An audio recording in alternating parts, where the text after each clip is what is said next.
오늘 우리가 함께 볼 하나님의 말씀은 마가복음 10장 5절부터 9절입니다.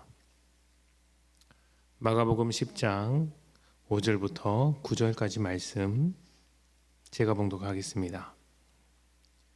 예수께서 그들에게 이르시되 너희 마음이 완악함으로 말미암아 이 명령을 기록하였거니와 창조 때로부터 사람을 남자와 여자로 지으셨으니 이러므로 사람이 그 부모를 떠나서 그 둘이 한 몸이 될지니라.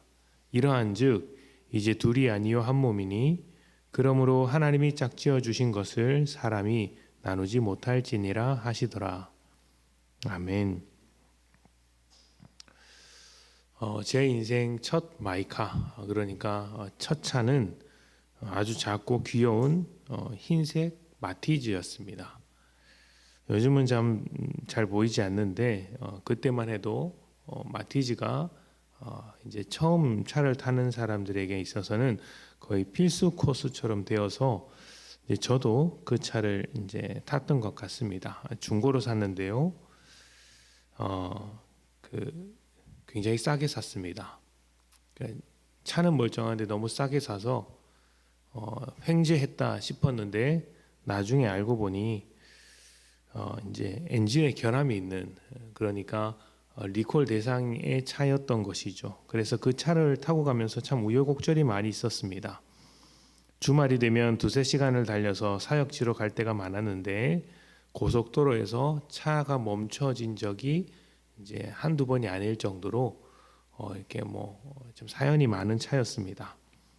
자, 그렇게 달리던 중에 한 번은 고속도로에서 뒤에 따라오던 차가 라이트를 계속 비추는 것입니다. 굉장히 좋은 차였는데 앞에서 작은 차가 이제 나름대로 열심히 달리고 있는데 속도가 나지 않으니까 답답했던 모양입니다. 바로 뒤에 바짝 붙어서 쫓아길래 제가 옆으로 슬쩍 비켜 주었는데 그 차가 앞질러 가지 않고 제 옆에 붙어서 달리는 겁니다. 그러면서 고속도로에서 이제 클락션을 울리고 이렇게 가는 게 누가 봐도 저에게 이제 불만이 있는 것 같아 보였습니다. 제가 톨게이트를 빠질 때까지 그랬던 것 같습니다.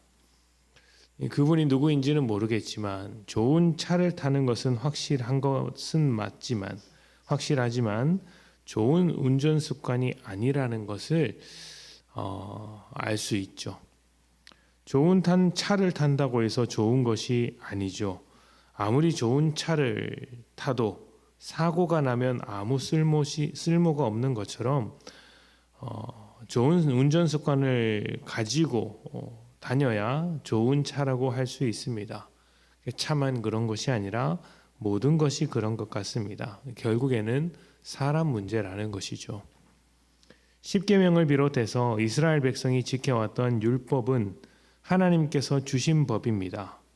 모든 법에는 법 정신이라는 것이 있듯이 하나님께서 주신 율법에도 정신이 있습니다. 기본적으로 하나님께서 창조하신 사람으로서 모든 생명과 모든 인생이 소중하다는 것입니다. 그리고 이 소중한 정신, 하나님과 함께 살아가는 이 정신을 가나안 땅의 우상의 문화 아래서 빼앗기지 않고 지켜내기 위해 율법을 주신 것이죠. 그러니까 거룩한 너희의 그 삶을 놓치지 말라면서 율법이라는 울타리를 쳐주신 것입니다. 앞에서 말씀드린 것처럼 문제는 사람이죠.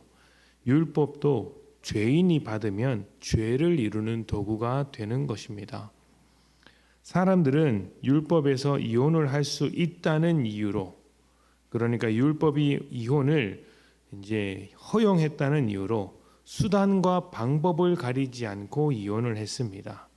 특히 이 제도는 당시에 여인에게 불리한 제도였는데 해석하기에 따라서 남편이 꼬투리를 잡고 그냥 이혼하겠다라고 3번 말하면 그 즉시 이혼이 되었습니다. 밥 먹다가 반찬이 왜 이러냐 기분 나쁘면 그렇게 할 수 있고, 또 부부관계가 아무 문제가 없었는데도 다른 여인에게 흑심을 품으면 그 순간 아내에게 이혼을 선언하고 새 장가 들기도 했다는 것이죠. 문제는 이혼을 했을 때 그나마 고대 사회에서 남자들은 쉽게 살아갈 수 있었던 반면 여인들은 아주 힘들게 살아갈 수밖에 없었다는 것입니다. 그래서 이를 빌미로 못된 짓을 하는 남편들이 많이 있었습니다. 무엇이 문제일까요? 이혼을 허락한 율법이 문제일까요? 아니면 그 율법을 남용하고 악용하는 사람의 문제일까요? 사람의 문제입니다. 온전한 가정을 지키는 것이 목적이지만 사람의 마음이 완악하기 때문에 또 삶이 생각처럼 흘러가지 않기 때문에 인생을 그대로 인정해주기 위해 이혼을 허락했는데 사람들은 이것을 과장했고 악용했고 나쁘게 사용했던 것입니다. 신앙생활 전반도 마찬가지입니다. 자기가 원하는 대로 하기 위해 신앙생활하는 것은 오히려 독이 됩니다. 선악과를 따먹듯이 신앙생활을 할 수 있다는 것이죠. 하나님의 뜻을 온데간데 없고 내가 원하는 것으로 신앙을 포장해서 신앙이라는 이름으로 나의 탐욕을 포장해서 마치 열심 있는 신앙인 양, 수준 있는 신앙인 양 얼마든지 속일 수가 있다는 것입니다. 스스로 속이고 또 남들도 속일 수 있죠. 그러나 우리는 반대가 되어야 합니다.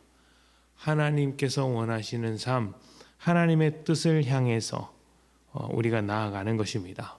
하나님께서 원하시는 것과 내가 원하는 것이 일치가 되도록 나를 바꾸고 내 생각을 주님께 맞추고 내 모든 초점을 주님께 두는 것이 믿음 생활하는 것이죠.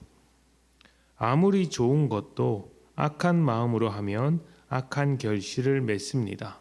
반대로 아무리 나쁘고 좋지 못한 우리가 참 피하고 싶은 환경일지라도 하나님과 함께하며 하나님의 뜻을 따라 살아가게 되면 그 가운데서도 좋은 결실을 맺을 수 있습니다. 여러분은 어떻게 하시겠습니까? 환경이나 조건을 탓하며 여전히 불만 있는 그런 악한 마음으로 살겠습니까? 아니면 그 가운데서도 주님의 뜻이 있다고 인정하며 선한 마음으로 살기로 결정하시겠습니까?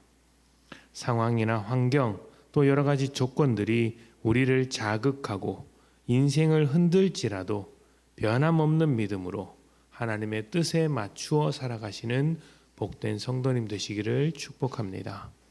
우리 함께 기도하겠습니다.